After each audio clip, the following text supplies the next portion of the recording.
Las brochetas todavía humeaban. El glaseado brillaba espeso bajo las luces de la cocina. Coloqué la última fila en una charola de porcelana blanca, limpié el borde con la orilla de mi mandil y respiré hondo antes de salir.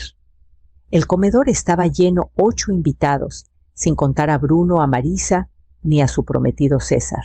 Marisa estaba sentada a la cabecera, como si siempre hubiera sido la dueña, con su blusa de seda y una risa perfectamente ensayada. Bruno reclinado en la silla, dando vueltas al resto de su vino tinto. Cuando entré, el aroma a romero y cordero asado inundó el lugar, mezclado con ese olor punzante a perfume vino y algo frágil que se había instalado entre nosotros desde hacía rato. Dejé la charola con cuidado entre las cucharas de servir y el tazón de ensalada a medio terminar. Marisa golpeó su copa con el reverso de un tenedor. Suave, delicado. Quiero decir algo. El salón se calló. Alguien soltó una risita suave, esperando un brindis. Me miró directo a los ojos. Para la boda, el mejor regalo que podrías darnos es que no vengas. Algunos invitados se removieron en sus sillas. Sonrió como si fuera un halago. No eres familia de verdad. Solo eres la mujer que se casó con mi papá. Nadie dijo nada, ni siquiera Bruno. Volvió a tomar su copa. Le dio otra vuelta. César bajó la mirada al plato. El señor de al lado alcanzó los palitos de pan como si no hubiera pasado nada. Yo no me moví. Todavía tenía la mano sobre la charola. Yo misma había sazonado ese cordero. Lo había cortado y marinado durante horas. Ella me lo había pedido por mensaje. Puedes hacer otra vez el cordero. A César le encanta y al final puso un corazoncito. Miré a Bruno. Ni parpadeó. En el silencio, lo único que se oía era el golpecito de un anillo contra el tallo de una copa. Me di la vuelta hacia la cocina. Mis pies no hicieron ruido sobre el azulejo. En el pasillo, el aire cambió más fresco, más plano. Pasé el armario de las sábanas, la lavandería, hasta llegar al estudio. El cajón de la derecha seguía guardando la escritura. Mi nombre, solo el mío. A lo lejos, la voz de Marisa volvió a subir. Ahora hablaba de caminos de mesa, rosa palo o marfil. Abrí el cajón y saqué de atrás de las carpetas el folder. Seguía ahí, cuero gris claro, un poco gastado en las esquinas. Lo puse sobre el escritorio. Tenía recibos. 14 años de recibos. No porque fuera rencorosa, sino porque yo pagaba cosas que nadie jamás recordaba. Cerré la puerta del estudio con suavidad y me senté. Del otro lado del pasillo, las risas volvieron a encenderse como si nada. Pero algo había pasado y ya no había vuelta atrás. No ahora, no después de esto, nunca. Encendí la lámpara del escritorio y empecé a ordenar. El último invitado se fue con un gracias otra vez apenas audible y un tupper de ensalada sobrante que no había pedido. La puerta principal se cerró suave, luego el clic del seguro que puso Bruno. Después, silencio. Yo estaba en el fregadero de la cocina, enjuagando una a una las copas de vino, sin tallo. El agua salía hirviendo, pero el frío se me había metido hasta los huesos de las muñecas. Una copa tenía una mancha de labial coral, no era mío. Tal vez de Marisa. La froté hasta que el borde chilló limpio. Bruno se apoyó en la barra y me miró. No había abierto la boca desde el brindis, ni en el momento ni después. Me sequé las manos en la toalla que traía en la cintura. ¿De verdad no vas a decir nada de lo que pasó esta noche? Se frotó el pulgar por el borde de la encimera. No lo dijo con mala leche. Solo quiere honrar a su mamá. La esponja se me cayó de la mano. Honrarla diciéndome que no vaya. En mi propia casa Bruno ni se inmutó. Está pasando por mucho. Es su boda. Los ánimos están alterados. Me llamó extraña. Delante de tus amigos, comiendo el cordero que yo preparé para ella. Cruzó los brazos. Estás exagerando. Miré al hombre con quien había vivido 14 años, y no encontré ni rastro del que una vez me llevaba flores de azahar cuando estaba demasiado cansada para pedirlas. Ni siquiera había una disculpa en sus ojos, solo una incomodidad vaga, como si yo estuviera armando un escándalo en una biblioteca. Enjuagué la última copa y la puse boca abajo en la rejilla. El cuarto olía apenas a romero chamuscado y azúcar quemada. Dejé la toalla colgada en la manija de la estufa y pasé junto a él sin decir palabra. En el estudio, el cajón chirrió al abrirlo. Seguía lleno de carpetas manuales y unos pasaportes vencidos. Detrás de las declaraciones de impuestos y los avisos de la asociación de vecinos estaba un sobre azul delgado, la escritura de la casa. Firmada antes de casarnos, comprada con mis ahorros, solo a mi nombre. La puse plana sobre el escritorio, mi nombre centrado limpio sin adornos, sin copropietario, sin esposo, solo yo. La luz del techo zumbaba levemente. Susurré sin darme cuenta, honrarla como... Borrándome a la mañana siguiente me desperté antes del sol y abrí la laptop. El correo de confirmación del salón de eventos Jardín de Rosas seguía en mi bandeja pagos automáticos cada primer lunes. Lo reenvié con una nota corta. Favor de suspender todos los pagos futuros de inmediato. La cliente ya no cubrirá los gastos de la boda. Después, el portal de la aseguradora. Entré al plan de autos, combinado 2 vehículos adicionales, ambos a nombre de Marisa y César.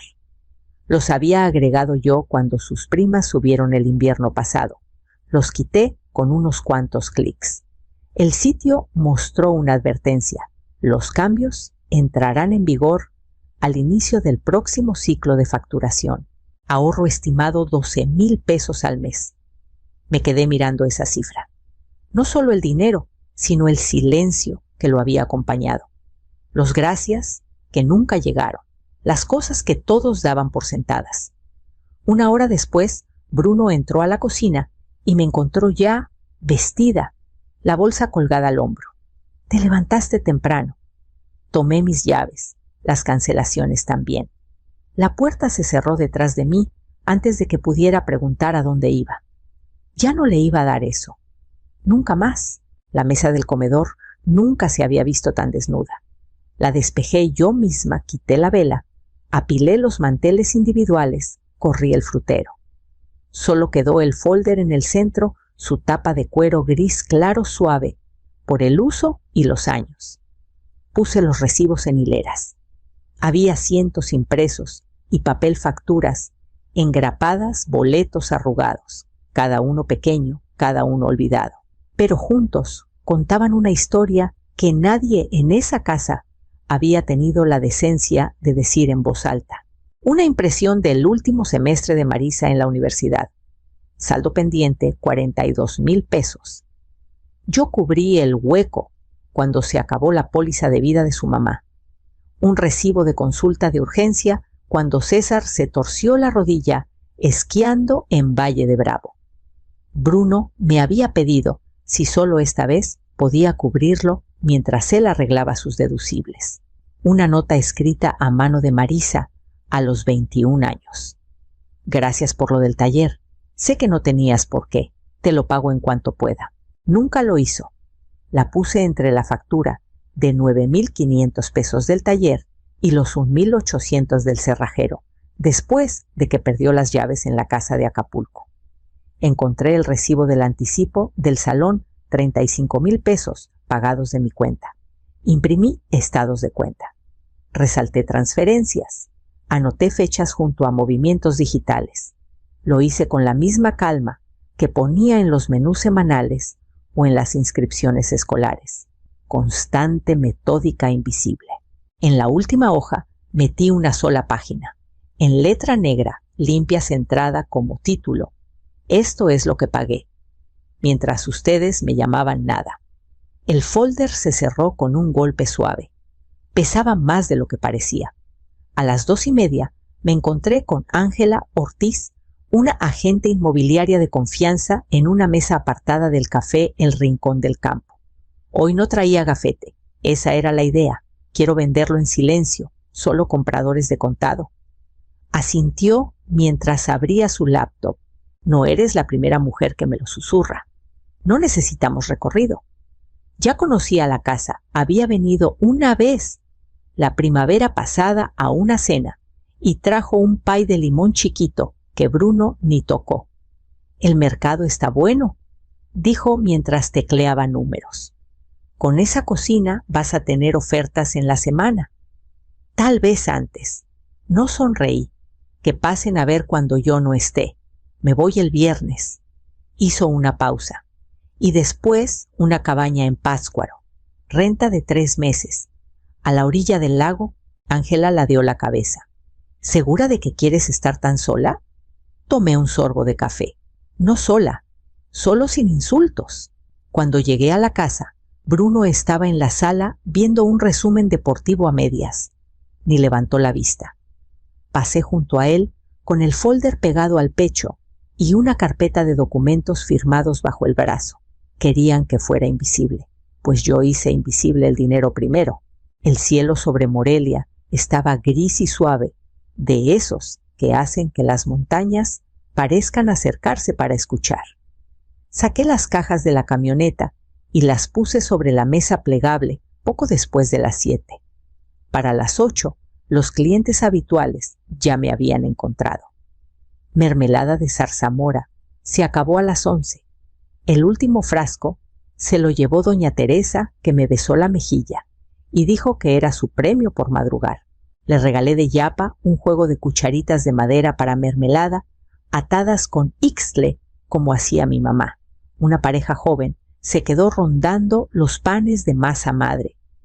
Les di a probar un pedacito tibio del termo y vi cómo se les derritió la cara de gusto. Se llevaron 2 frascos y me agradecieron como si yo fuera magia. Sonreí, guardé los billetes en la caja y rechacé 3 invitaciones distintas a comer. Hoy no. A las 12:15 ya había desarmado el puesto, lo doblé y lo guardé otra vez en la camioneta. Miré por última vez la grava de mi lugar, el número 9, tercera fila, desde los ahuehuetes, y le susurré adiós. No pensaba volver. La casa estaba demasiado callada cuando regresé. El coche de Bruno no estaba.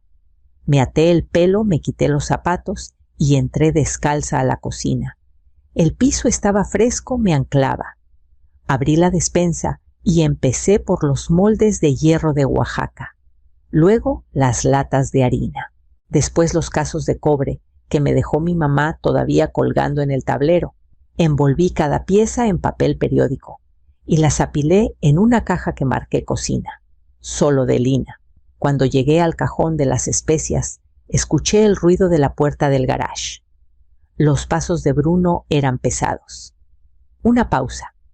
Luego su voz casual, pero más alta de lo normal. ¿Por qué están vacíos los gabinetes? No me di la vuelta, recuperando lo que es mío. Soltó una risa que no llegó a nada. Está siendo mezquina. Cerré el cajón, sellé una caja con cinta y la empujé con el pie. La etiqueta en plumón decía comedor, mío antes del matrimonio. No le contesté, no hacía falta. Si no les importaba, yo no se quedaban con las partes de mí que sí les gustaban. El aire de la mañana estaba fresco y limpio. De esos que te despiertan la piel antes que la cabeza. Yo estaba en el porche, con el café intacto en la mano, cuando llegó la camioneta gris mate, sin logos, 2 hombres con camisas de franela y portapapeles bajaron. No hubo plática. Mientras preparaban el equipo para fotografiar la casa, yo recorrí el cuarto con método. Mi lado del closet siempre había sido el más chico. No tardé. Blusas que usé en los recitales de Marisa. El suéter que le presté cuando agarró anginas en tercero de prepa. Doblé cada prenda, con una precisión que no usaba desde hacía años, y las metí en fundas. Abajo escuché a uno de los mudanceros golpear el piso de madera para probar rechinidos antes de poner un trípode. Guardé mi joyero, revisé 2 veces la caja fuerte y me detuve antes de sacar un sobre pequeño del cajón del escritorio. El aviso de cancelación del seguro, póliza de autos. Los nombres de Marisa y César ya estaban borrados. Bruno llegó cerca del mediodía. Escuché la puerta luego, el peso de sus pasos, mientras se quedaba rondando el pasillo, viendo cómo desarmaban el comedor, la mesa de cedro, el aparador de vidrio, todo envuelto en cobija sellado y marcado almacén, solo de lina. Me siguió mientras llevaba mi maleta de mano al coche. Ni siquiera vas a hablar con ella. Cerré la cajuela. No lo dijo con esa intención. Me di la vuelta con el folder en la mano. El de 14 años. De recibos, ortodoncia, libros equipo de esquí. Aquel viaje a Puerto Escondido cuando quiso ver las tortugas. Lo dijo con toda la intención. Tú solo no la detuviste. Lo dejé en la barra de la cocina junto a la llave de la casa y el sobre, con la confirmación de cancelación del salón. El folder quedó un poco chueco. No lo acomodé. Lo último que toqué fue el apagador del pasillo de servicio. Clic. La puerta se cerró detrás de mí con un sonido suave y definitivo. 2 horas después, llegaba al camino de grava de la cabaña en Pátzcuaro. Las agujas de pino brillaban como hilos de oro en el porche. El aire olía a humo de leña y tierra húmeda. Llevé el folder adentro y lo puse en la barra con el lomo hacia arriba. La llamada llegó poco después de las 8 de la mañana siguiente. La cabaña todavía estaba gris por la neblina del lago y la tetera ni siquiera había empezado a silbar. Dejé que el teléfono vibrara hasta callarse. 5 minutos después volvió a sonar. Y otra vez. Bruno nunca había tenido paciencia para el silencio. Afuera un par de gansos canadienses flotaba despacio en la orilla, sus cuerpos como comas sobre el agua. Serví el agua sobre hojas de toronjil y miel de maguey. Revolví una vez y llevé la taza al porche. El teléfono se iluminó otra vez buzón de voz. Dejé que el vapor me envolviera la cara y escuché. Cancelaron el salón. Necesitan otra tarjeta. Les dije que era un error, que tú lo ibas a arreglar. La florería no devuelve el anticipo. El banquete dice algo de pagos finales ya recibidos. ¿Qué está pasando? Elina. Una pausa. Luego un suspiro más cortante que confundido. Pudiste haberme avisado antes de jalar la alfombra. ¿De verdad quieres que te odie para siempre? Toqué la pantalla, borré el mensaje. El siguiente fue de Marisa. Corto, sin signos, sin cariño. Esto es inmaduro y cruel. No contesté. En vez de eso, abrí un cuaderno nuevo de recetas en la mesa del porche, portada de lino crudo. Hojas gruesas. Lo había comprado por impulso en el mercado el año pasado y nunca lo estrené. La pluma se sentía firme en la mano. Escribí despacio el primer título, mermelada de pera con cardamomo, menos azúcar. Un char azul se posó en la barandilla. Seguí escribiendo. Al mediodía, la cabaña olía a avena tostada y manzana al horno. Mantuve el teléfono en silencio, lo volteé solo una vez, para ver 3 llamadas perdidas todas de Bruno. En Morelia me imaginaba el desastre. El gerente del viñedo devolviendo el contrato anulado. La florería quedándose con el anticipo no reembolsable y borrando el pedido. El banquete explicando que ya habían comprado para una lista de invitados que cambió y luego desapareció. Marisa iba a salir del paso, claro que sí. Los papás de César tenían un jardín grande y una parrilla decente. Me la imaginaba fingiendo que siempre había querido una boda sencilla en el jardín, mientras apretaba los labios más de lo que su sonrisa aguantaba. Bruno iba a pasar la tarjeta, una y otra vez. Pasé la hoja del cuaderno y escribí un nuevo título. Relish de elote asado, sin vinagre. Las hortensias del patio lateral estaban más altas de lo que recordaba, aunque medio marchitas por el calor. Estacioné al final de la calle y caminé el resto con una bolsa de tela y la llave de repuesto que Brian usaba cuando regaba las plantas en vacaciones.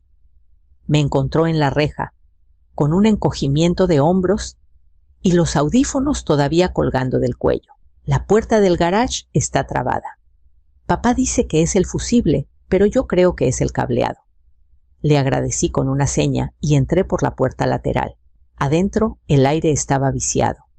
Cálido, el polvo flotaba inmóvil en la luz de la ventana de la cocina. Pasé por el lugar donde antes colgaban los casos de cobre, los clavos todavía visibles en la pared desnuda. No se oía nada más que el leve quejido de una ventilación arriba. Subí despacio, conociendo el rechinido del tercer escalón. En el cuarto que una vez compartí con Bruno, los cajones estaban a medio vaciar. Sus camisas ya no estaban. Solo quedaba un par de mancuernillas en la charola laqueada junto al espejo, las que juraba que eran demasiado llamativas para misa. El cajón de arriba a la derecha se atascó como siempre. Me apoyé y lo jalé. Seguía ahí, envuelto en un cuadrito de manta, tal como lo había guardado. El collar de mi abuela, 6 granates pequeños en oro rosa, el broche todavía flojo, de cuando lo repararon hace décadas. Lo tuve en la palma, esta vez no por nostalgia, sino por claridad. Bruno una vez me dijo que se veía anticuado y pesado, y que él prefería joyería más sencilla. Así que no notó cuando dejé de usarlo. O tal vez sí, y decidió olvidarlo. Se oyeron pasos en el vestíbulo. Marisa apareció en la puerta, con el celular en una mano y la otra aferrada a la barandilla. «No puedes llevarte todo», soltó con tono filoso, pero inseguro. Doblé el collar en su tela y lo guardé en la bolsa. Era mío antes de todo esto. Su cara se contrajo. Queríamos honrar a mamá. ¿No se trataba de ti? Me di la vuelta hacia la ventana y luego de nuevo hacia ella. Entonces, la próxima vez, dije tranquila. Háblenle a la que les da de comer. Abrió la boca, pero no salió nada. Retrocedió sin darse cuenta. Abajo, el refrigerador zumbaba detrás de la puerta entreabierta de la despensa. Pasé junto a él y tomé el folder de la mesa del pasillo donde Bruno lo había dejado. Sin abrir. No azoté la puerta al irme, pero tampoco la cerré con suavidad. La confirmación llegó por mensajería, un sobre grueso con número de rastreo y una pegatina azul que decía «Final». Firmé en bata, lo llevé adentro y lo puse plano en la barra de la cocina. El lago afuera estaba quieto como espejo. Mi taza dejó un anillo tenue junto al sobre. Adentro, transferencia completa, mi nombre eliminado. Propiedad ahora en fideicomiso para cierre. Desembolso programado. Plazos obligatorios. Bruno tenía 21 días. Doblé los papeles con cuidado, los guardé en mi carpeta junto al cuaderno de recetas y los empujé a un lado. El teléfono sonó 4 veces ese día. En la pantalla aparecía el nombre de Bruno, luego el de Marisa. Luego otra vez Bruno. Los dejé sonar. Bajé el volumen. Herví papas para empanadas de mano y tararé mientras la masa reposaba en el refrigerador. A la mañana siguiente llevé 2 cajas al refugio de mujeres en las afueras. Adentro iban sábanas sin usar floreros, portatarjetas de plata y la bata de novia que Marisa me había mandado el año pasado, con una nota de agradecimiento medio agresiva. Escribí con plumón negro arriba extras de boda. Úsenlos libremente y se las entregué a una mujer que se llamaba Juana con labial lila que me dio las gracias 2 veces. Esa tarde en la cabaña llegaron las señoras jubiladas de a 2-4 mujeres entre los 60 y tantos y 70 y tantos, oliendo apenas a crema de mano cítrica y humo de leña. Había puesto un volante en el tablero del pueblo una semana antes, repostería sencilla con pequeños gustos, jueves 2 p.m., té incluido. Trajeron risas y anécdotas. Ruth habló de sus nietos gemelos. Margot preguntó cuánta sal echar si bajas el azúcar. La corregí con suavidad y le enseñé el truco de los cubitos de mantequilla. ¿Por qué no hiciste esto antes?, preguntó una mientras se quitaba harina de la blusa. Me limpié las manos en la toalla, la doblé sobre el barandal de la barra, porque creía que ya estaba en casa. No insistieron. Esa noche la chimenea crepitaba y el olor a manzana horneada quedó atrapado entre las vigas. Abrí la ventana. Unos centímetros dejé entrar el aire del lago y no extrañé nada. La mañana de la boda, el lago estaba envuelto en neblina. Yo estaba con una olla de té de rosa mosqueta infusionándose junto a un plato tibio de escones de durazno, esos que Bruno una vez dijo que eran demasiado blandos para su gusto, aunque se comió 3 cuando nadie miraba. El teléfono vibró contra la mesa de madera. Un mensaje de Sharon, amiga vieja de la familia de Bruno, que se había mantenido leal en silencio. Una foto sin texto. La abrí. Marisa parada frente a un arco con guirnaldas, apretando el ramo con dedos tiesos. El vestido le quedaba disparejo en la cintura, como si lo hubieran planchado a las prisas. César le sonreía, pero traía los ojos cansados. Atrás las sillas no hacían juego los centros de mesa flojos. Alguien claramente había intentado, pero sin alma. Llegó otro mensaje. No fue lo mismo sin ti. No contesté. Solo cerré la foto y puse el teléfono boca abajo. Esa tarde fui al centro y me encontré con una abogada que se llamaba Clara, en una notaría detrás de una panadería. Tenía ojos amables y apretón de manos firme. Los papeles del divorcio ya estaban listos. Bruno por fin había dejado de patalear cuando llegó el aviso de desalojo. Había firmado. Firmé yo también. Sin enfrentamientos, sin gritos, sin lágrimas. Solo tinta sobre papel y el clic del sello del notario. De regreso paré en la cooperativa de crédito y transferí 100,000 pesos a un fondo de alfabetización que da clases después de la escuela en zonas marginadas. Puse el nombre completo de Marisa para la donación y su dirección de trabajo para el recibo. Esa noche sellé la carta oficial de agradecimiento de la fundación en un sobre con filo dorado. No puse nota, ni sarcasmo, ni indirecta. Solo una línea escrita arriba del recibo impreso: un regalo que dura más que una fiesta.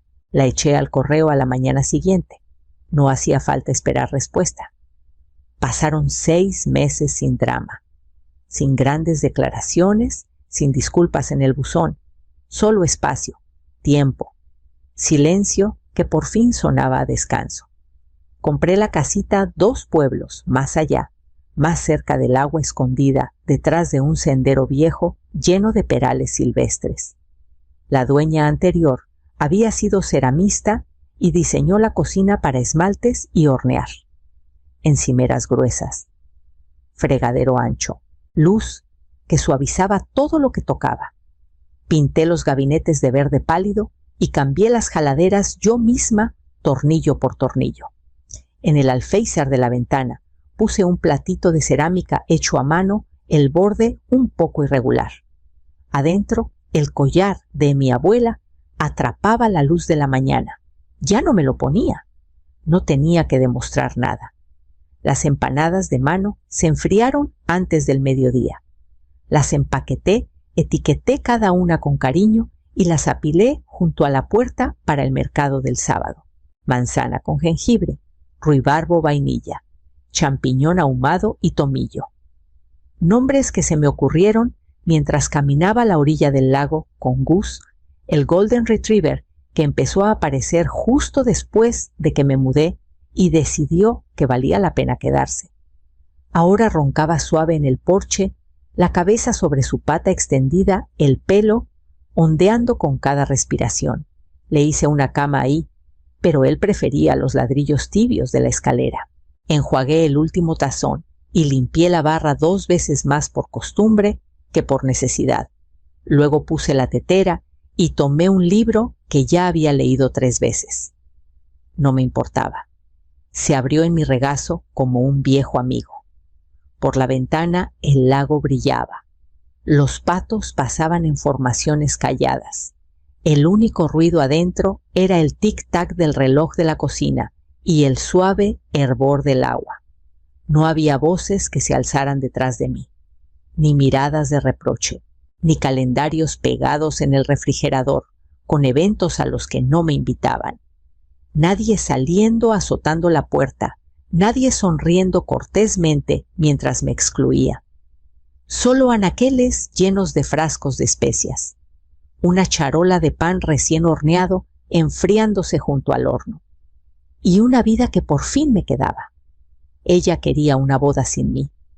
Y yo construí una vida donde nunca más vuelvo a ser invisible.